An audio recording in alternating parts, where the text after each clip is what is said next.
was going to say, while we're on this forced break, let's do a review. Everybody's favorite F1 binge watching series, Drive to Survive.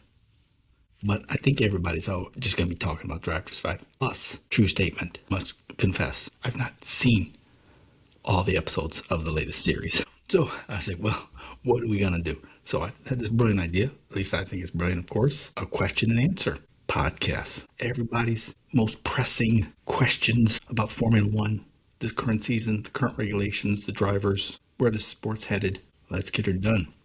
All right, you ready to go, son? I'm ready to go. Hello, welcome to Hard Compound, an American take on Formula One with your hosts, Patrick and Brian. Breaking news, war, F1 canceled until May, Miami. So we're going to have a very special episode. We're going to answer all the questions no one wants to ask, but everyone wants to know.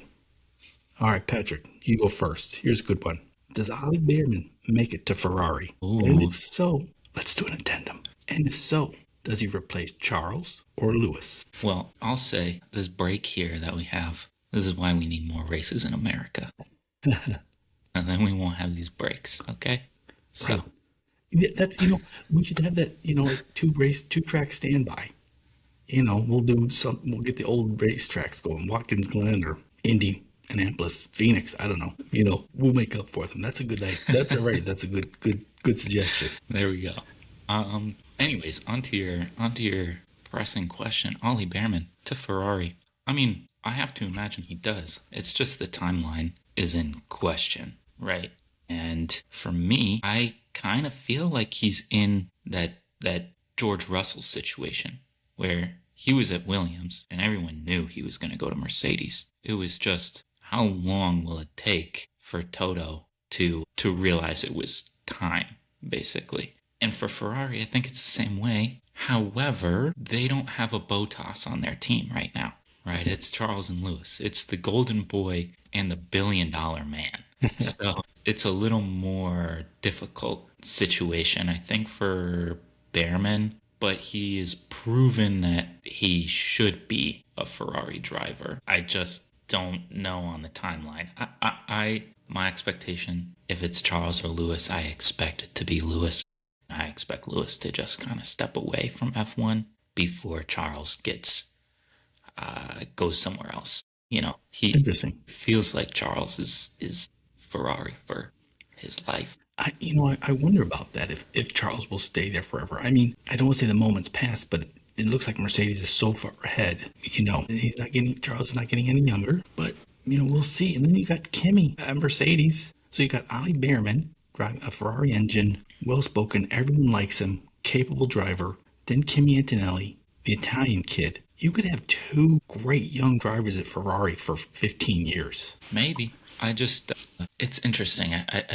I don't see Ferrari like pushing out Leclerc. And for me, I think it would be far more shocking for Leclerc to go anywhere else than for, say, Max to retire.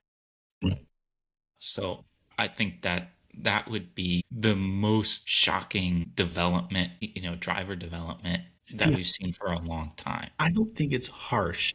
I think that's a harsh way of looking at it. Let's Ferrari pushing Charles out. I see it more as like an amicable split. It's like, look, everyone loves Charles. We all want the best for him. He's had his time. He's at his peak. I just don't think it's going to happen for him. I'm not sure Ferrari gets any more from him or there's any benefit to keeping him. Max keeps threatening to retire. And imagine what Red Bull would be like. They've got nobody. Okay. They could get Charles, if Max actually followed through on his threats to retire, which I don't think will happen. So I could see it. I could see Charles, Ferrari, an amicable split. I less so Kimi, the Italian kid, joining Ferrari, but that still would be great. Yeah, I don't know. It's interesting to ponder. I would be very surprised if Charles in the near future was not at Ferrari. Okay, I'm going to go first on this one because I already wrote down my answers. How do we rank this century's F1 champions? So I'm going to go first. I just did this real fast because I thought that would be kind of really sort of reflect what I believe. So 1, Schumacher, obviously. 2, Max. 3, Lewis. 4, Alonso. 5, Vettel. 6, Kimi Räikkönen. 7, Nico Rosberg. I admit I had a difficult between Kimi and Nico. Nico was just so insanely locked in that year. Then I have Jensen and Lando. So Lando the weakest, then Jensen. That one also could go either way. Is this is based on their championship seasons or Who I overall think their is, time racing in the 21st? I hadn't thought that through. I just think like, okay, here's our champions in the 21st century. Who were the best drivers? Who are the best drivers? I So see. then I just Okay. ranked them. Interesting. I mean, yeah, I don't know that I necessarily disagree with the rankings. I think Schumacher is probably the obvious top choice. So I would agree. Schumacher number one. Then the next few I think are a little difficult. I don't know if it's just recency bias or what. Max's 4 championships in a row is pretty insane. Lewis obviously with 7 this century is insane. Yep. And then you think about like Alonso and Vettel, just insane talent. Weren't always racing on kind of the best teams, and so very often came up just a little short. I mean, Alonso could have 5 championships. He missed out on 3 by like a handful of points, I know, right. right? I mean, Imagine if his teammates were better, or more well, compliant, his if cars he were better. if he wasn't with freaking Hamilton that one year, he Yep. would have won over Vettel, right? Yep. In 2011 or whatever it was. I don't know. Some of these are tough. I would mostly agree with you though. I think Schumacher, Verstappen, probably Lewis, Alonso, Vettel, and then I would say Rosberg. I like. Okay, okay. I thought of that because I have Kimmy just ahead of him, but Rosberg, I went I back think and forth. when he was driving, Rosberg was on. Yeah, He was incredible. He just had a relatively short career, and right. He was going against Lewis at his very prime, and sort of came out 2-1, let's say. yeah. So yeah, I'd go Rosberg. I guess Raikkonen probably for his longevity, and then Button. But I think Jensen was very good while he was driving, especially in that crazy, weird Braun Yeah. championship season. And then yeah, last one I guess is Lando. Yeah, and that's And he could go on and Right. move well up this list, right? But for right now, he's towards the bottom. all right. Now let's bring it back to today. Mercedes. Do you think they're still sandbagging? I believe that they are not sandbagging. I think they're doing about as well as they can. They're obviously the best team by far. I think they haven't quite figured out the right way to sort of set up their car and race, because they should be like miles out in front and they're not quite doing that. I think it's more they're still kind of trying to figure things out rather than intentionally sandbagging. So, does the Mercedes former driver Lewis Hamilton? He's been saying a lot of positive things this year about Ferrari. That's a break from the past. Big smile on Lewis's face, saying a lot of positive things about Ferrari. Who knows why? But maybe there's a conspiracy behind it. Maybe he likes these new regulations. Maybe he likes the fact that these new regulations neutralize Max's strengths. What do we think? I think they're both true. I mean, when you see someone coming for your crown, right? That is concerning, and I think Lewis has been frustrated and concerned about Max's trajectory for a number of years now. And he jumped ship at just the wrong time, I think, although probably was sort of given the handshake by Toto. Yeah. Said, you know what, Lewis, it's time. But no, I think it's both true. I think the Ferrari this season plays far more to his strengths. It seems like it's definitely more competitive than previously. I mean, he's been on the podium this season, so Right. that's already an improvement from last season. And then knowing that he basically does not currently have to worry about Max taking his achievements or bettering his achievements, I guess, is nice to know for Lewis. And you can understand why Lewis would feel that way, but also, I mean, damn, I don't recall a series of regulations, and I'm not all the people who go online and claim they're real fans saying they hate these regulations. I'm not doing that. I'm not saying I hate these regulations, but I don't recall a series of regulations where the regulations themselves so neutralized a great driver.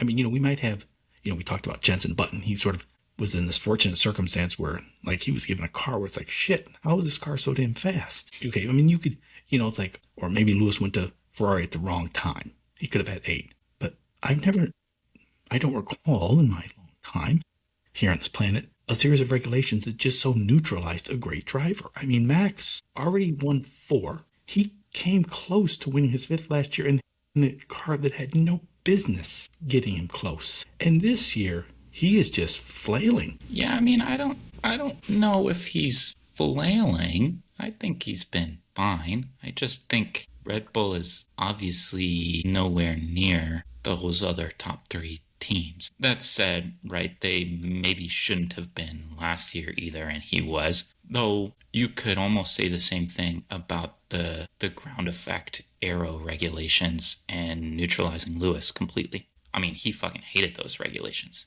and he fell off the map. That's true, but no, I mean, right. So it's sort of, to me, it feels similar.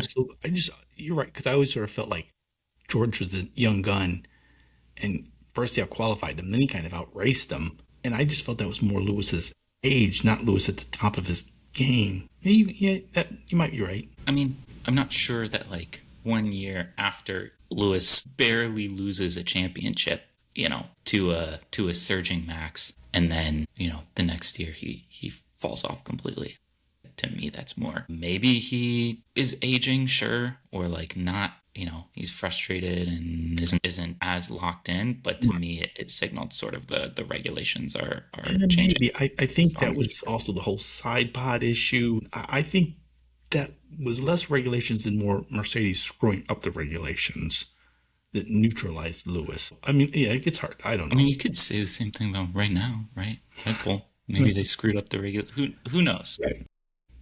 I do think it doesn't necessarily play to Max's strengths currently, because he likes to kind of just go full beans most of the time, right? And throw a car in and then handle what may come. He's very good at kind of finding max pace on a knife edge, and right now that's not really how these cars are set up. So, we'll see if Red Bull can develop something that plays more to his strengths. I'm not sure, but I do agree to some extent that, like, his best assets are not being utilized as successfully under these current regulations than they were previously. So we talked about Mercedes, George, Lewis. What would be more embarrassing? George losing out this year to Kimi, or Charles, Mr. Ferrari, if we talked him up, losing out to Lewis? Oh, I mean, it would be George losing to Kimi. That would be way, way, way more embarrassing. Because Lewis is a 7-time world champion, it wouldn't be that shocking to be like, yeah, he beat his teammate. Like, oh, wow, really? That's not surprising at all. Okay. Yeah, Charles should be better than Lewis, but again, these are like completely new regs. He has to get used to them just as much as Lewis does, and Lewis is a veteran. George losing to Kimi would be insanely embarrassing. One, because this is Kimi's 2nd season. He's like 19 or whatever. George has been around for a long time. This is his team. Everything has been catered to George, and losing to Kimi would mean losing potentially your only shot at a championship in your career. So that would be quite embarrassing. All right, quick round. Any driver getting fired this season, by the end of the season? Ooh, I could surmise that potentially, I don't know, like a Colapinto at Alpine would be not surprising to me. A former Alpine driver, Ocon. I'm just not sure Ocon is still bringing anything to the table. He's a veteran, but so what? No, Haas doesn't need him. That's fair. Yeah, I could see that. Anyone else? I could see like honestly, I could see Liam Lawson getting the boot. See, I could I see. think that would be a little surprising, Yeah, but I could see it happening. I would see Uh, it be more like Lindblad. I mean, his first year, and he just doesn't. It's like, hey, you were okay, but we think we can do better. Or then, of course, is the wild card. Cadillac says, "Thank you, Botas. You got us here. We're not going into season two. We got our guy. We don't need you." yeah, that's sort of what I would expect to be a likely scenario in a lot of cases. Perez or Bottas or Right. So, what do you think? And maybe if one or both of them are let go, it's maybe considered a firing or a retiring instead of a firing. Who knows? yeah, Life, they love the life so much they won't leave. So you can't say he's retiring and then like next year's like, oh, he's going to be a reserve driver for Aston or something. You right, can't do that. right. So who do you think someone will retire by the end of the season? I kind of think a lot of what's been surrounding Max is just sort of bluster, but I do feel like there is a possibility for him to retire. Just like if Red Bull doesn't really get their act together, then I could see him saying like, yeah, you know what, this is annoying to me, and I don't really care about anything that Formula One has to offer aside from just I like to race, Right. and he can do that in any series he wants to. Yeah. I So, think I sort of agree to some extent. I think he won't retire from F1. I think he'll be like, all right, my contract lets me out. I'm leaving. F you. And it sort of shows that he meant what he said. It gets him out of the F1 kettle. He can go have fun again, race flat out. Because it's clear he doesn't like staying home with his kid. yeah, And but also then that whole season he's out, every team will be like backing up the Brinks truck to his Monaco penthouse. Hey, look at here's what our car's gonna be like next year. We're gonna give you all the money. So I think he might follow through on leaving F1, but I don't think he will retire from F1 like in a year. Speaking of that, do you see somebody coming back this season? Like coming back this season. Christian Horner, Gunther, maybe? Gunther? I think his time, I don't think F1 needs a Gunther type anymore. Yuki? I Jack Doohan? Yuki? It would be funny because like Gunther and Bonato are good pals. It would be kind of hilarious if Audi hired Gunther, but I don't see that happening. Yeah, I mean, Gunther's strength, he's a hustler. He gets attention, he gets money. These teams don't need that anymore. They need a more professionalized racing leader. Yeah, I could definitely see though, Audi kind of locking in on Horner though, right? Yeah. Something like that could be interesting. And doing it, there's a lot of talk about doing this week. He's Well, that's as surprising. potentially what? I said, well, that's surprising. Yeah, I know. It was kind of weird, but as potentially, moving to become kind of a Red Bull or Racing Bulls like reserve, potentially, having an opportunity to That would be replace someone there if that would be a good necessary. spot for him, I think. Actually, reserve driver, give him some more time. No, out of that pressure. Put a little heat on Lindblad and Lawson. That would be. I think that actually would work out well. Speaking of the young guys, I think Lindblad's the only rookie this year, but there's a bunch of young guys, 2 and 3 years in. Do you think any? First, two questions. Who has the Alonso career that they start out? They're like, oh my God, they're so good. They win everything, and then they have a lifetime of garbage cars. Who has the Alonso? Well, that's an interesting question. Probably like right now, among the actually young guys who are in their, let's say, less than third season, I would say Ollie Behrman is probably that type, though he's not currently in a good car, but he could be very soon.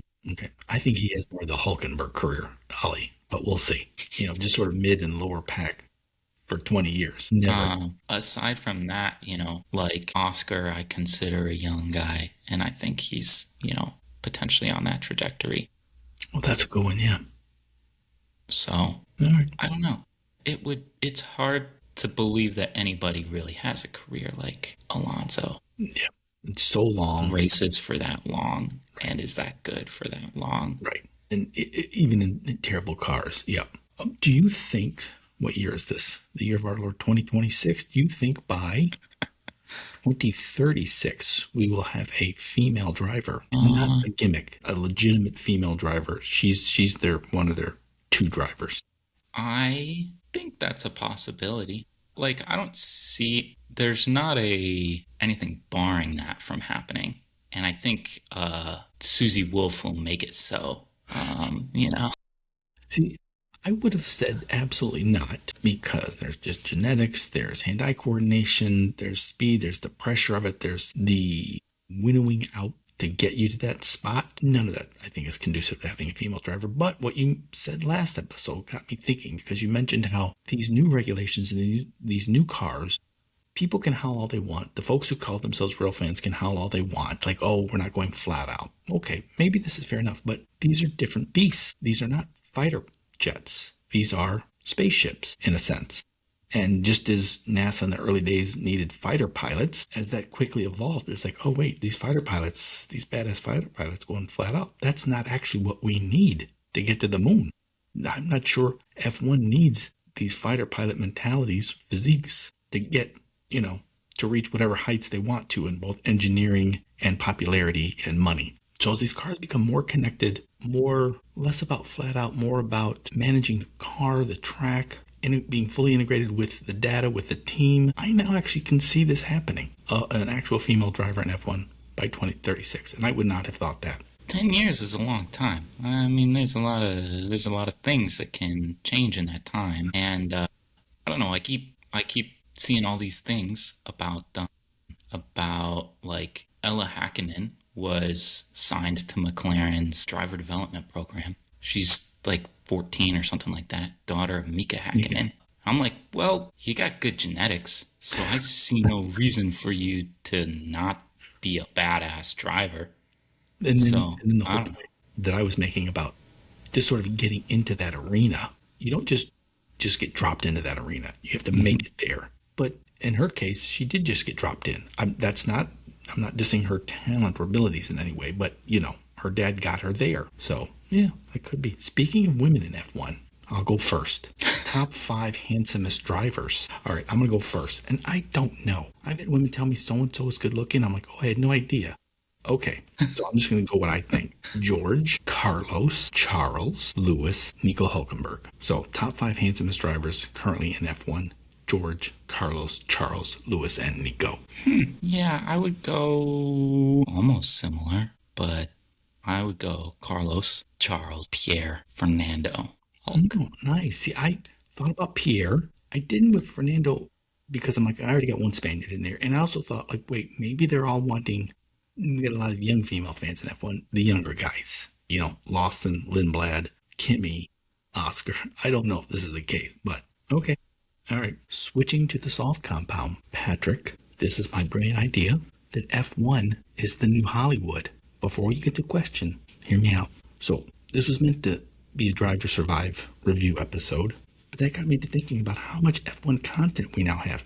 There was a time, and it was not that many years ago, we couldn't even see the race, let alone a full-time streaming, F1 TV, Sky, now Apple, Drive to Survive on Netflix. And that led me to thinking, is F1 content, sports content in general, replacing Hollywood content? Part of that also, for bringing this up, I just coincidentally saw the recent numbers on Hollywood and production employment, content creation. Those numbers are just cratering, okay? In part because, well, there's social media. We can all create our own content. There's AI. But look at F1. 20 plus races, each one all around the world. Each one is sort of a mini Super Bowl. Takes up a whole weekend. It's like a big movie premiere, like of some Marvel comic thing. You got the sprints, you got practices, you got the races, you have streaming content. We now have F1 the movie, but a Drive to Survive. We can have driver-created content, paddock content, fan-created content. Plus, I mean, the big news was Apple spending all this money for the rights. That's just going to get bigger and bigger. Even Apple, Netflix, Fox, Paramount, they don't have endless amounts of money. They're spending $1 billion in F1. That's $1 billion less on content creation. Then you got grid walks. That's the other part. Like the grid walks, celebrities. F1 is kind of the new glamour. Lewis shows off. Pierre shows off. They're glamorous. They're icons. Just sort of being in the paddock, being on the grid, That's kind of like being on the runway or being at the movie premiere. To me, F1 is the new Hollywood. Do you have any thoughts on this, Patrick? Rides. Disney. Let's go. Let's have an F1 ride. What's the other Disney rival? Universal Studios. Let's have F1 rides. Sims. I don't know. This seems like we've gone in just a few years from damn, how are we going to watch the race to is F1 going to replace Hollywood? Yeah, I mean, Hollywood is tanking, and it's been tanking for at least since COVID. I think a lot.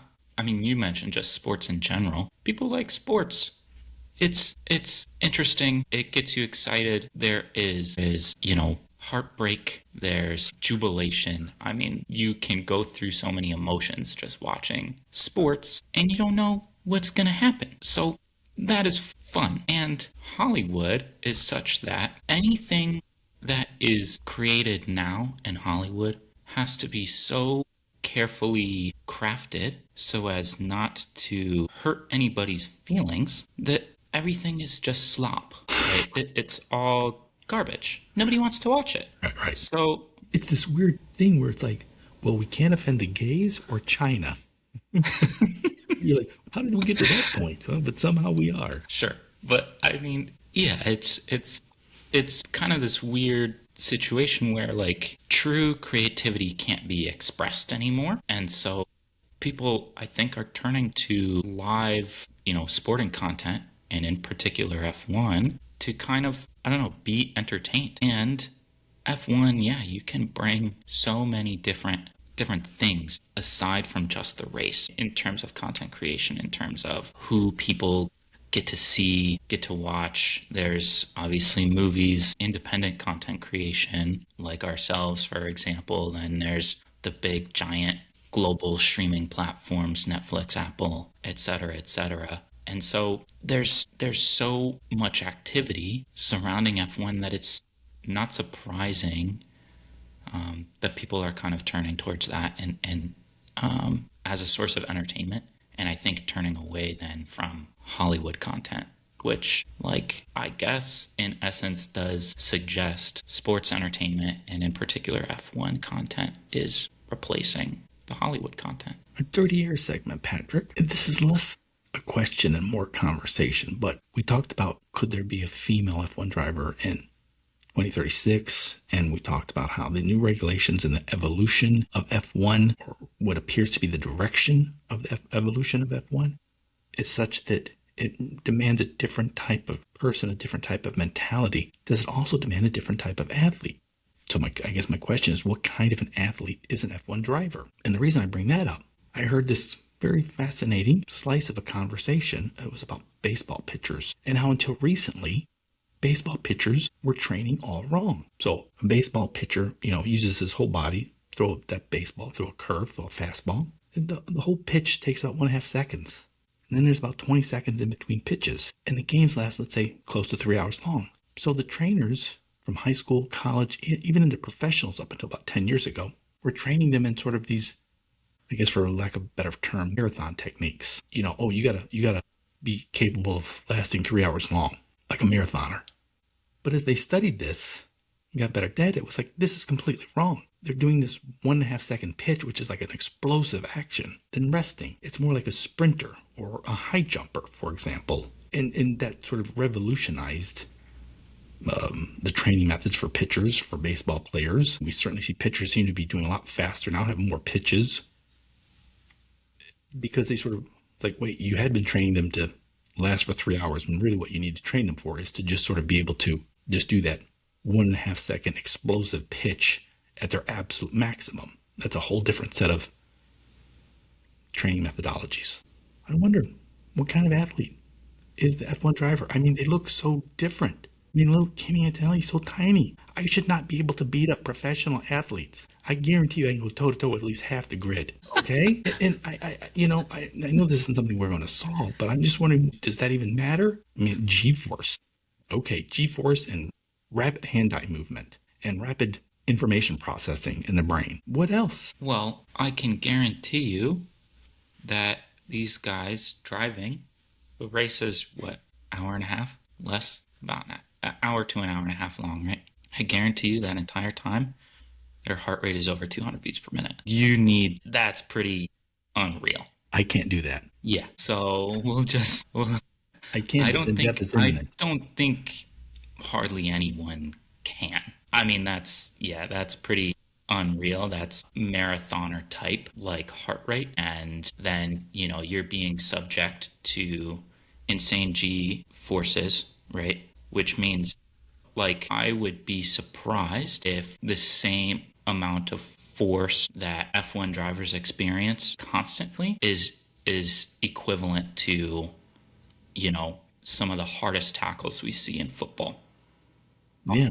Like, they're being subject to kind of insane things constantly. So when we mention fighter pilots, they're basically fighter pilots. That's what they have to endure in these machines. So I That's a I good point.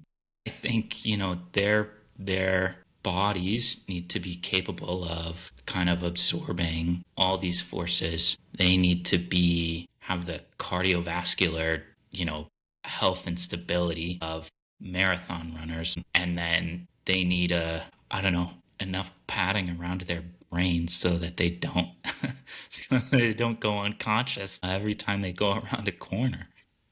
Yeah, yeah, I had thought of that. That was a great point, and it made me wonder because I think Whoop is a. I think they might be a Ferrari sponsor. Maybe Apple should buy Whoop. That would be great. And then just some of the data streams. We're not really seeing data streams of teams or drivers during the races, and I would, or even qualify. I would love to see that. What's Charles's heartbeat right now? Now what is it? That would be great. Yeah, that's a good point. Heart rate, like blood oxygen G-force, content, yeah, VO2 max, all that yeah. stuff. Yeah, I would love to see that. That would be, yeah, we need that to happen. And while you were saying that, I also was thinking the whole point of this episode originally was going to be about trying to survive. Like, I never really, I'm glad Drive to Survive brought in so many new fans. It really did. I mean, when we started this, there were like no fucking American viewers. Now they're everywhere. And a lot of them just watch Drive to Survive. They might see a bit of the races. I'm okay. That's what you like. But I never really intuited Drive to Survive because as a longtime fan watcher, it's like, wait, you're not really going really deep of their personal lives or what's happening in the paddock or all the little politics. And all your racing content is completely out of sync. Like, I don't understand what the hell's going on, because I'm like, wait, that didn't happen then. So, anyway, I just think this is completely off topic, but I just think Drive to Survive would be so much better if instead of, oh, look, it's the end of the 2026 season, in 6 weeks we'll have Drive to Survive. But instead it's like, no, maybe every week or every 2 weeks, it's like, oh, let's say there was 2 episodes coming out in April. We would see, testing in the first 3 races, all the content happening then. I just think it would be a lot better, don't you? I think that would be fun and interesting as a way to kind of get more of a sense of what's happening, currently on the grid, in the paddock, all that kind of stuff. The way it's currently set up, right? We see a recap of the season, but also not really. It's edited to make a storyline that probably isn't really there, but it gets people's attention. So Cross the line. That is our segment where we predict the top 5 for the next race. The next race is not until May in Miami, but we've already put in our predictions after the Chinese Grand Prix. So how about for Across the Line this episode, Patrick? Who do we think will be the top 5 finishers this year? Okay, we don't have to go back and forth. Our top 5 for 2026. So I can go first. I'm going to go with Kimi, then, and this is going to be doubly embarrassing for George, Charles, that then is George. extremely embarrassing for George. Yes. Then Lewis. And for number 5, Oscar. Ooh, and kind of embarrassing for Lando. After winning his first F1 championship, doesn't even come in the top 5 the next season. Yeah, well, we'll see. As I mentioned in the Chinese episode, the China Grand Prix episode, I feel like McLaren seems like they're getting their act together, but I don't know. So I'm gonna edge them out in favor of Ferrari, which I give, then I make it Charles, then Lewis. So Kimi, Charles, George, Lewis, and then I think Oscar will be the better at McLaren this year. I am going to go with George, Kimi, Charles, then I'll say Max, Lando. Wow. Okay. Max gets in there. All right, well, then why don't you give me your teams, top 5 teams. I can go first again. I'm going to go Mercedes, Ferrari, McLaren, and then going to go Red Bull, only because of Ocon, because my number 5, Haas. Ooh, nice. I am going to go similar. We'll say Mercedes, Ferrari, McLaren, Red Bull, and then I want to take Haas, but instead I'm going to go Alpine. Nice. I like Alpine. Any crazy predictions, Patrick, for Miami, for the remainder of the season, for the future of it? Well, we keep talking about money. We keep talking about Christian Horner trying to get a piece of the pie. But I'm going to say it's not him that gets a piece of the pie. I'm going to say Toto Wolff gets an even bigger piece of the pie, and he buys into F1 motorsport itself. He takes partial control from Liberty Media. That's a good one. I predict the reverse, that Toto's going to look to get out. But, he'd be great guiding the whole sport. That would be great. Mine is less impactful. I read there's an article on Variety, which covers Hollywood. This is a new series being developed by AMC, which originally meant American Movie Classics. And they quickly realized nobody's watching these old movies but that old man Brian Law. So, we got to pivot. And it's the multi-generational saga of the Whitlock family, whose legacy in stock car racing is as deep as the family's ties to the Southern Hill Country. I know, that sounds the perfect pitch for a TV series. So it's obviously, some probably folks in Alabama, North Carolina, multi-generational, NASCAR, then we're going to make it a soap opera for the ladies. My crazy prediction, not so crazy, is that's too good of a pitch. It doesn't belong with NASCAR. It needs to be F1. And I think Apple will throw money at this idea.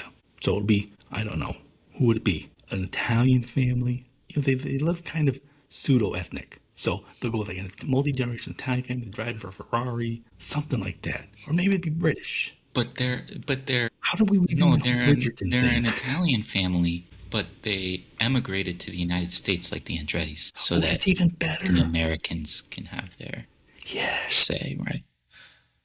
Oh, that's so. This can't miss, Patrick. This can't miss. I'm going to pitch this to Apple. Hold on, making a note. Email Tim Cook regarding the Andretti Family Show. All right. I want to thank you all for listening to everybody's most beloved father and son F1 podcast. It is much appreciated. And we are lights out. See ya. Thanks for listening.